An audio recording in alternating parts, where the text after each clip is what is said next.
Ok, doutores. Tá.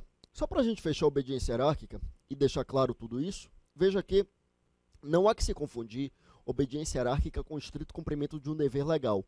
Claro que o estrito cumprimento de dever legal, que exclui lá a ilicitude, não aqui a culpabilidade, claro que esse estrito cumprimento de um dever legal não é apenas o estrito cumprimento de um dever imposto em lei em sentido material e formal. Essa exigência de lei em sentido material ou formal é para as normas incriminadoras. Aí, realmente, eu preciso de lei em sentido material e formal. Estrito cumprimento de dever legal, norma não incriminadora, essa expressão legal abrange, obviamente, não apenas a lei, mas atos normativos infralegais. Então, um policial federal que cumpre não aquilo que está expresso na lei, mas que está na portaria do ministro da Justiça, aquilo que está no decreto presidencial, eles também estão amparados pelo estrito cumprimento de um dever legal. Mas o que é então que diferencia o estrito cumprimento de um dever legal, que é o funcionário cumprindo um dever imposto nesses atos, daquilo que a gente chama de obediência hierárquica? É simples. É que estrito cumprimento de dever legal não é apenas o estrito cumprimento de um dever imposto em lei, como a gente dizia, mas é o estrito cumprimento de um dever imposto em um ato normativo. E ato normativo é dotado de generalidade e abstração. Ato normativo é genérico e abstrato. É diferente da obediência hierárquica em que eu tenho uma ordem. Ordem é concreta, é individualizada. Ordem é do superior para o subordinado. É o superior dizendo ao subordinado faça. Aí é que eu caracterizaria a obediência hierárquica e não o estrito cumprimento de um dever legal. Ok? Aí vem aquela indagação. Mas você disse que estrito cumprimento de dever legal é apenas vínculo entre funcionários públicos. E se não for funcionário público? Se for uma ordem, mas expedida por um patrão ao seu empregado em um vínculo de direito privado, em um vínculo regido pela CLT e não vínculo funcional, aí eu falo em obediência hierárquica? Não, não falo em obediência hierárquica. Agora, o que muitos autores admitem, volta comigo para a tela, é o seguinte. Muitos autores admitem que além destas duas hipóteses, que são as causas de inexigibilidade de conduta diversa contempladas no artigo 22 do Código Penal, além dessas duas hipóteses, haveria, doutores, causas supralegais de exclusão da culpabilidade por inexigibilidade de conduta diversa. Então, haveria causas supralegais de inexigibilidade de conduta adversa. Ou seja, hipóteses em que eu não teria nem a coação moral irresistível e nem a obediência hierárquica, e ainda assim eu poderia excluir a culpabilidade por inexigibilidade de conduta adversa. Então, basta a gente pensar que lá no exemplo da Alemanha, que deu origem à adoção dessa ideia, veja que lá na Alemanha era um vínculo de não era um vínculo de direito público, era um vínculo de direito privado. Era uma empresa privada, o empregador deu uma ordem ao seu empregado, não era uma ordem manifestamente legal. Veja que o empregador não disse para o seu empregado pratique crime, não. O empregador disse para o seu empregado faça encomenda, né? E ali, obviamente, entendeu-se que era inexigibilidade de conduta adversa. Tudo bem.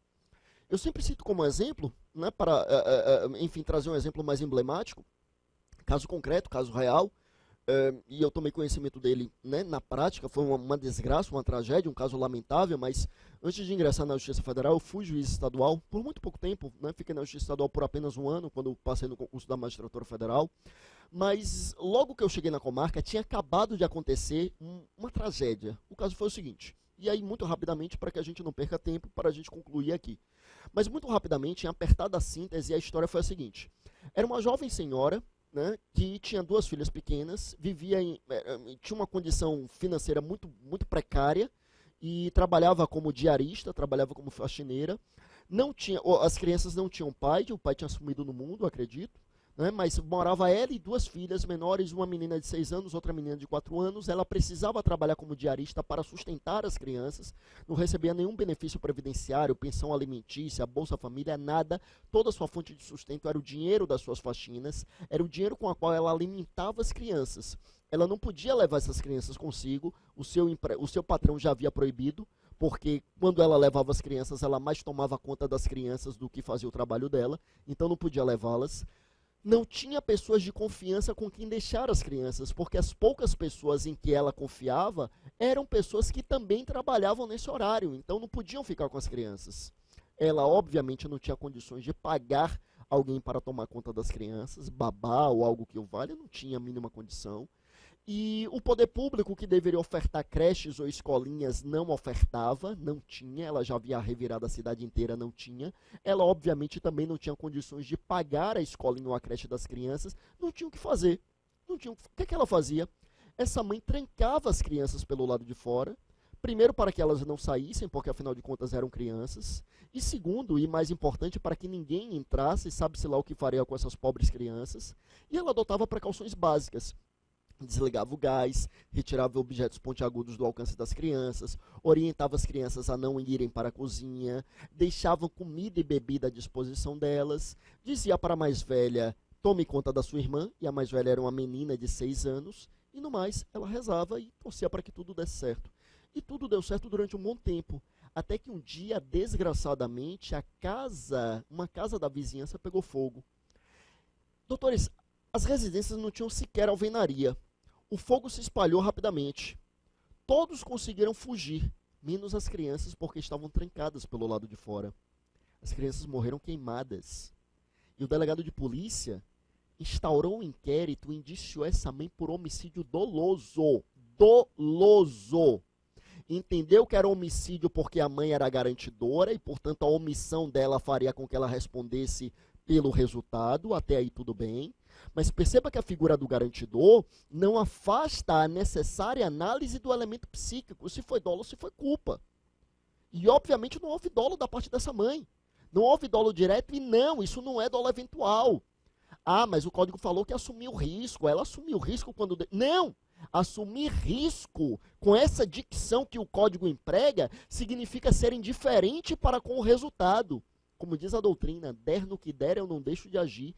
E essa mãe, obviamente, não era indiferente para com a morte das filhas. Uma tragédia, uma desgraça. Veja que se o delegado tivesse indiciado por homicídio culposo e ela fosse condenada assim, caberia pelo menos o perdão judicial, o juiz deixaria de aplicar a pena ao reconhecer que as consequências do crime eram graves demais para a própria ré, né, para a própria criminosa. Mas não, ele indicia por homicídio doloso.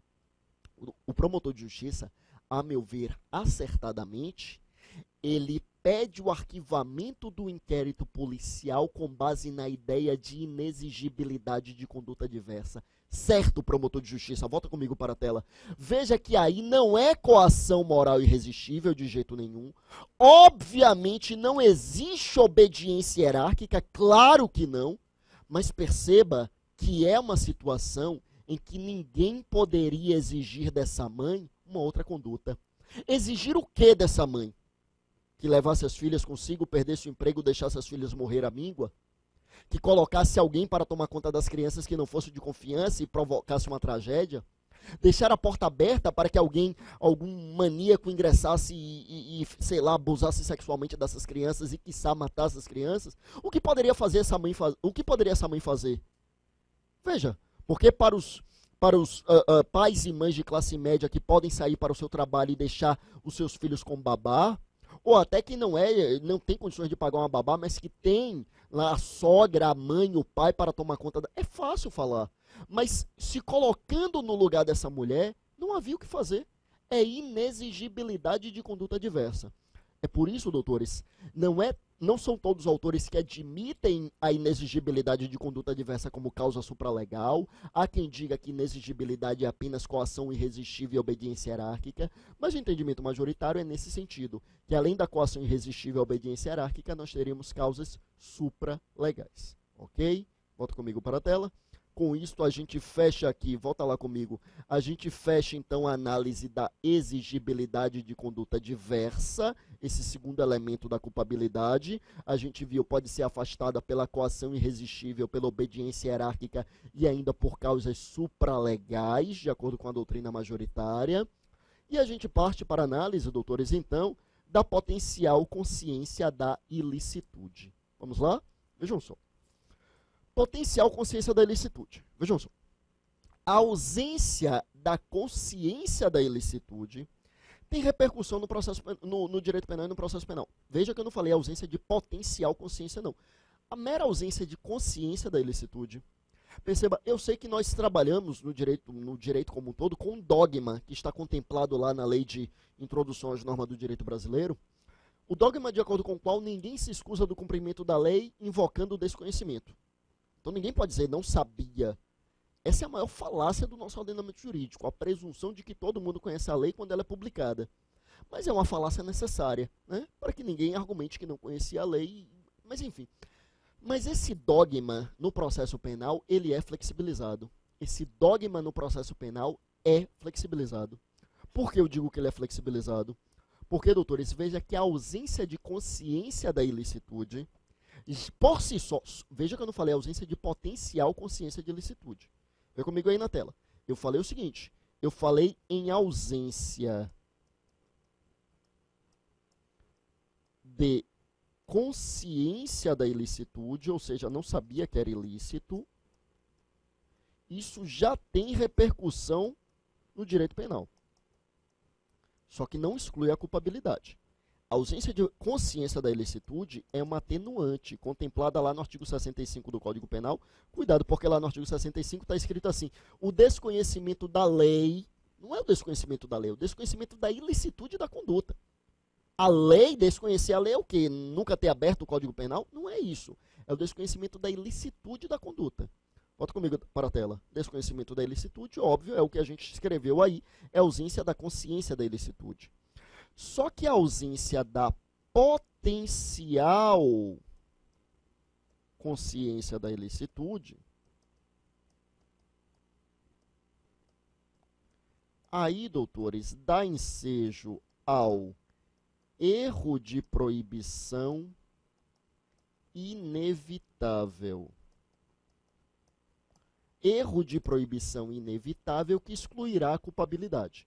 Mas eu não vou falar disso agora não. Por enquanto eu quero falar da ausência da consciência da ilicitude e depois diferenciar da ausência de potencial consciência da ilicitude. A ausência de consciência da ilicitude é não saber que o fato é ilícito. Tá, claro que ninguém vai poder invocar. Matei, mas não sabia que eu não podia. Né? Furtei. Não, claro que não. Né? Furto, roubo, estupro, estelionato, homicídio, claro que isso daí. Mas veja, por exemplo, nem todo mundo sabe que, sei lá, matar um animal silvestre é crime. Se bem que hoje também já é muito mais comum, né? Mas em 1998, quando a Lei de Crimes Ambientais atual, ela é aprovada, a Lei 9.605 de 98, né? Claro que antes a gente tinha um Código Florestal, mas com uma tipificação muito mais incipiente. Dificilmente encontraria pessoas que soubessem que matar um animal silvestre é crime, né, contemplado lá na Lei 9.605. Tudo bem. O sujeito que fosse, um sujeito com um razoável nível cultural, um sujeito com acesso a leitura de jornais, livros, internet, uma pessoa que realmente tem acesso à informação, aí ela vai caçou um animal, não sabia que, não sabia exatamente, sabia exatamente qual era aquele animal, mas não sabia que a caça daquele animal era proibida. Veja, certamente ele poderia se beneficiar dessa atenuante, da ausência de consciência da ilicitude, certamente. Mas volta comigo para a tela. Para ele, não dava para falar em ausência de potencial consciência da ilicitude. A potencial consciência da ilicitude é a aptidão para adquirir essa consciência. Veja que ele não tinha consciência da ilicitude, mas ele tinha plena capacidade de adquirir aquela consciência. Ou seja, o que eu quero dizer é o seguinte, para ele era muito fácil adquirir a consciência da ilicitude. Se antes de ter ido caçar ele fizesse uma breve consulta na internet, ele saberia exatamente o que era o crime. Ele não tinha consciência da ilicitude, mas ele tinha potencial para adquiri-la. Quando é então, volta comigo para a tela, que eu teria ausência de potencial consciência da ilicitude? Aí eu vou voltar para um exemplo que eu citei lá no nosso primeiro bloco, quando a gente falava dos índios. Pensa no índio completamente isolado. O índio completamente isolado, ele nem fala português. Ele não tem a menor ideia do que é o direito brasileiro. E esse índio vive numa tribo que tem esse famigerado costume de que nasceram crianças, né, gêmeos. E aí eles entendem que um é a personificação do bem e outro é a personificação do mal. E eles matam a personificação do mal. Como ele sabe qual é o bem, qual é o mal, eu não sei, mas imagino que o bem nasça primeiro, o mal nasça depois, ou vice-versa. Mas eles matam uma das crianças. Eles não têm a menor ideia de que aquilo é ilícito para o direito brasileiro. Aliás, eles não têm a menor ideia nem da existência do Estado brasileiro e que o Estado brasileiro faz valer a sua lei sobre aquele território em que ele se encontra. Então perceba que para ele, mais do que não ter a mera consciência da ilicitude, ele não tem potencial consciência da ilicitude, ele não tem aptidão para adquirir essa consciência, ele não tem aptidão para adquirir esse conhecimento da ilicitude. É isso que é uma hipótese de erro de proibição. Você sabe exatamente o que está fazendo, mas você não sabe que é ilícito e naquelas condições você não tinha como adquirir a consciência de que era ilícito. É isso, doutores. Caiu uma prova de concurso, aliás, minto, prova de OAB, né? Que não deixa de ser uma forma de seleção pública. Claro que você está estudando para concursos mais densos, mas eu cito aqui apenas a título de exemplo. Caiu um caso interessante que era o seguinte: antes do atual Estatuto do Desarmamento, que é de 2003, Lei 10.826 de 2003, já era crime, né? Porque porte irregular de arma de fogo foi contravenção penal até 97. A partir de 97 virou crime. Mas o crime era portar, né, a arma de fogo ou a munição. A partir de 2003 passou a ser a arma de fogo, a munição ou artefato para confecção. Aí a questão narrava que o sujeito, pouco antes do advento do Estatuto de Desarmamento, conhecia muito bem a lei brasileira e ele sabia que portar o artefato não era crime. Aí ele viajou e foi morar no exterior. Viajou, foi morar no exterior, sobreveio o Estatuto de Desarmamento. Quando ele retorna para o Brasil, ele é preso porque ele estava com artefato, foi preso pelo tráfico internacional de arma. Quer dizer, desse cara não dá para exigir a potencial consciência da ilicitude, porque esse é um sujeito que nem morava aqui. E nem morava aqui, mas ele morava aqui quando ele sabia que não era crime. Então, aí é uma hipótese de erro de proibição. Quando o erro de proibição é inevitável, exclui a potencial consciência da ilicitude. Não confunda erro de proibição com erro de tipo. Erro de proibição que antigamente era chamado de erro de direito. Erro de tipo que antigamente era chamado de erro de fato. São expressões antigas, mas são muito curiosas para a gente entender mais ou menos a diferença. Veja que no erro de proibição você sabe exatamente o que está fazendo. Você só não sabe se é lícito ou ilícito. E não é mero desconhecimento da ilicitude, é ausência de potencial para adquirir essa consciência. Já no erro de tipo, não. Você tem um erro sobre a circunstância fática. Então, lá no erro de tipo é erro sobre a circunstância fática. Lá no erro de tipo eu subtraio o seu celular acreditando ser o meu celular. Meu erro não é sobre o direito, não é saber se é ou não é crime subtrair a coisa alheia móvel. Meu erro é saber se era ou não era coisa alheia. Eu achava que era coisa própria. Então, lá no erro de tipo, eu tenho uma hipótese de um erro sobre a circunstância fática. No caso do tráfico de armas, você quer ver como é que seria um erro de tipo? Se ele carregasse uma arma de verdade acreditando ser uma arma de brinquedo. É claro, um exemplo absurdo, né? O sujeito está com uma arma de verdade e acha que é um brinquedo. Mas digamos, aí seria um erro de tipo. Porque o erro dele não é sobre o jurídico, sobre o lícito ou ilícito. Ele sabe que ter arma de verdade é crime. Ele só não sabe que é a arma de verdade. Ele achava ser uma arma de brinquedo. Então, aí eu tenho uma hipótese realmente de um erro sobre a circunstância fática. Aí é erro de tipo. O erro de proibição não. É um erro sobre a licitude ou a ilicitude da conduta. Ok? Aí caiu lá na prova de 2010 do Ministério Público do Maranhão, né? Caiu na prova dissertativa, caiu lá para promotor de justiça. Disserte sobre a teoria da valoração paralela na esfera do profano. Teoria da valoração paralela na esfera do profano. Tá. Só dizia isso a questão. Aquela questão, realmente. Teoria da valoração paralela da esfera do profano tem a ver com potencial consciência da ilicitude. Como eu sempre digo, de difícil só tem o nome. Valoração paralela na esfera do profano. De difícil só tem o nome. Essa teoria foi uma teoria, vê comigo aí na tela, que foi criada na época por Metzger, né? Edmund Metzger, já falamos dele aqui hoje, né? É justamente um dos sujeitos que trabalha com a teoria psicológica normativa. E Metzger, ele utiliza essa teoria, esse critério, valoração paralela na esfera do profano, para tentar identificar o que seria justamente, né? O que seria justamente um erro de proibição ou não, quando haveria ou não a potencial consciência da ilicitude. E para entender o que significa isso, basta contextualizar a obra de Metzger. Para Metzger, profano é o não jurídico. O não jurídico, os costumes, a religião, a cultura, enfim, as condições econômicas, sociais, etc. Tudo isso está na esfera do profano. Para Metzger, para saber se havia ou não potencial consciência da ilicitude, eu precisava sair da esfera do que é estritamente jurídico e fazer uma valoração paralela. Eu deixo de valorar aquilo que é jurídico e vou valorar o profano. Eu saio da esfera do jurídico e vou para a esfera que está paralela ao jurídico, que é a esfera do profano. Então, a valoração paralela na esfera do profano.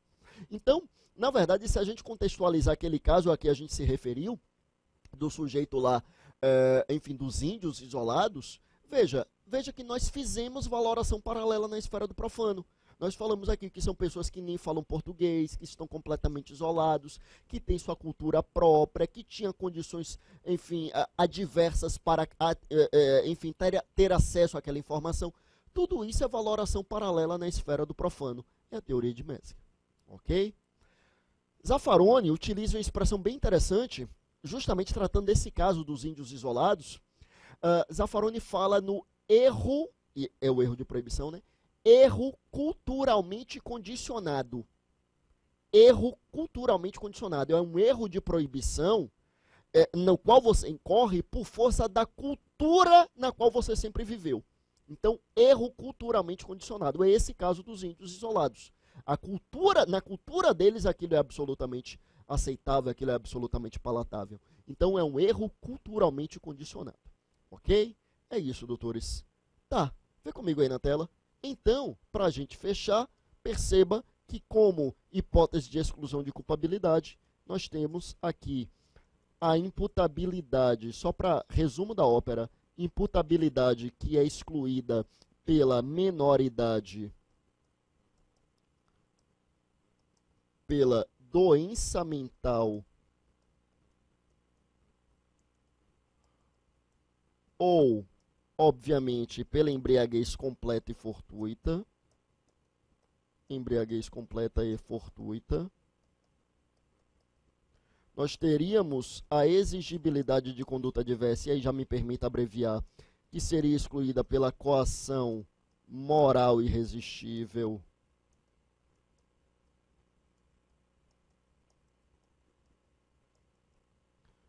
Pela obediência hierárquica.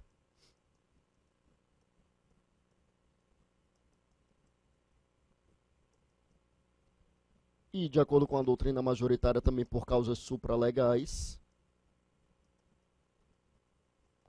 E teríamos a potencial consciência da ilicitude, que seria excluída pelo erro de proibição inevitável, o erro de proibição invencível. Beleza. É isso. Aí, além dessas hipóteses, perceba, Roxin, ele trabalha mais algumas causas supralegais,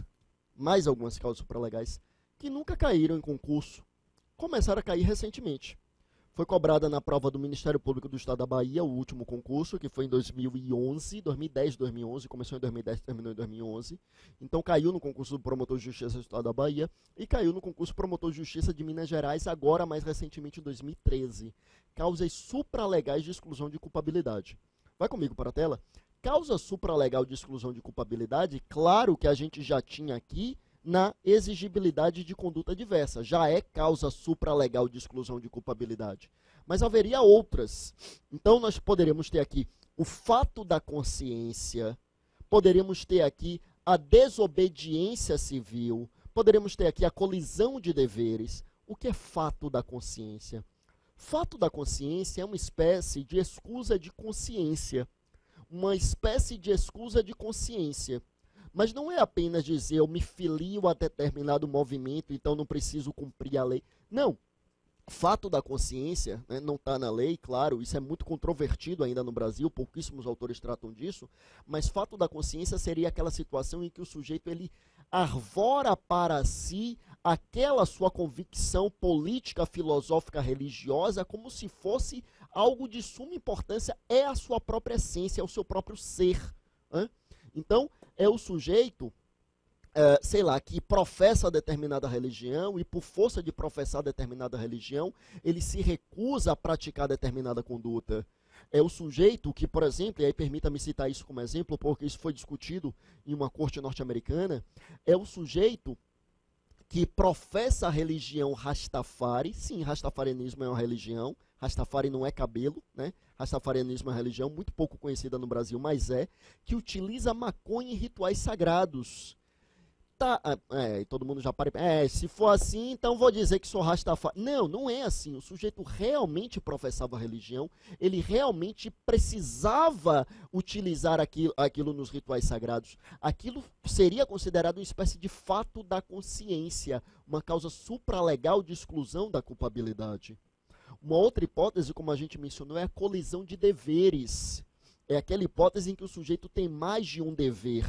Juarez Serino dos Santos cita o exemplo do sujeito que tem o dever de não deixar os seus filhos irem à mendicância e para isso ele pratica o crime. Né? Desobediência civil seria uma terceira hipótese de causa supralegal de exclusão da culpabilidade, tão controverso também. Enfim, doutores, causas que, como eu chamava atenção, né, começaram a cair apenas recentemente e ainda são muito pouco explorados pela nossa doutrina. E quando cai, só cai isso mesmo, é só trazer o que é. O próprio Roxin, na sua obra, ele aborda de forma muito superficial. Ele não aprofunda, obviamente, nessa matéria. Para a gente encerrar tudo de culpabilidade, vê comigo aí na tela, permita-me falar na ideia de co-culpabilidade. Co-culpabilidade. O que é a co-culpabilidade? Co-culpabilidade, me recordo que em uma prova objetiva do concurso de procurador da República, certa feita, caiu o seguinte: sobre a co-culpabilidade é correto afirmar. Aí a resposta era: está prevista no artigo 66 do Código Penal. Olha que coisa tenebrosa, né? Sobre a co-culpabilidade é correto afirmar, e o gabarito está previsto no artigo 66 do Código Penal. É verdade que naquela época, a prova do Procurador da República, desde a prova objetiva, já era com consulta à lei seca, desde a primeira fase, desde a prova objetiva, mas mesmo assim. Por que está no artigo 66? Primeiro vamos ver o que é co-culpabilidade. Co-culpabilidade é uma coisa muito trabalhada por Zaffaroni, que hoje já não fala em co-culpabilidade, fala em culpabilidade do vulnerável. Mas a co-culpabilidade, lembre que culpabilidade é reprovabilidade, é um juízo de reprovação pessoal. Co-culpabilidade significa repartir a reprovabilidade da conduta entre o criminoso e a sociedade. É reconhecer que a coletividade teve uma parcela de responsabilidade na conduta daquele sujeito. Perceba que não é dizer que ele é vítima da sociedade, porque se ele fosse vítima, a conduta dele não seria reprovável e, portanto, ele não teria culpabilidade. A ideia não é essa. A ideia de co-culpabilidade é repartir a culpabilidade, é repartir a reprovabilidade da conduta entre ele e a coletividade. É reconhecer que o sujeito, por exemplo, praticou o crime, mas ele nunca teve família estruturada, viveu a vida inteira em um ambiente criminógeno, nunca teve oportunidade de instrução formal, de trabalho, enfim, quando criança foi ser viciado, praticou pequenas infrações, atos infracionais, foi para o reformatório, enfim, onde sofreu muita violência física, sexual, enfim, tudo isso contribui para gestar o criminoso. Eu reitero, não dá para dizer que ele é mera vítima da sociedade, senão excluiria a culpabilidade dele, ele seria absolvido. Não, ele não é mera vítima, mas não há como negar que há uma parcela de responsabilidade da sociedade aí. Então é co-culpabilidade, você reparte a culpabilidade entre ele e a coletividade. E por que está previsto no artigo 66? Porque o artigo 66 traz a circunstância atenuante nominada ou circunstância atenuante genérica. Eu explico. O artigo 65 enumera as circunstâncias atenuantes. E aí o 66 diz assim: além das hipóteses previstas no artigo anterior, pode o juiz atenuar a pena por qualquer circunstância anterior ou posterior ao fato, ainda que não expresse em lei. Então, tudo isso que eu falei, o fato dele ter sido abusado, violentado, espancado, ter vivido em ambiente criminoso, tudo isso pode ser levado em consideração pelo juiz para atenuar a pena do criminoso. Isso é co-culpabilidade, porque eu digo que a conduta dele foi reprovável, mas a sociedade teve uma parcela de culpa. Então eu o condeno, mas eu diminuo a pena dele, eu atenuo a pena dele. Essa é a ideia de co-culpabilidade. Ok? Meus amigos, com isso a gente encerra por aqui. Hoje nós procuramos trazer culpabilidade, conceito, evolução histórica, teorias, vimos os elementos da culpabilidade, vimos todas as suas excludentes, vimos as discussões, trouxemos tanto quanto possível doutrina, jurisprudência, fechamos com as causas supralegais de exclusão de culpabilidade e agora com a ideia de co-culpabilidade. Com isso a gente encerra aqui. Eu mais uma vez me coloco inteiramente à disposição para o que eu puder ajudar. Pode entrar em contato comigo via Facebook, estou lá como Fábio Roque Araújo. Aqui no próprio site do Complexo também, lá, lá na parte de sua mensagem. No que puder ajudar nessa sua jornada rumo à aprovação, podem contar comigo, estou inteiramente à disposição. Foi um prazer, fiquem com Deus e até um próximo encontro.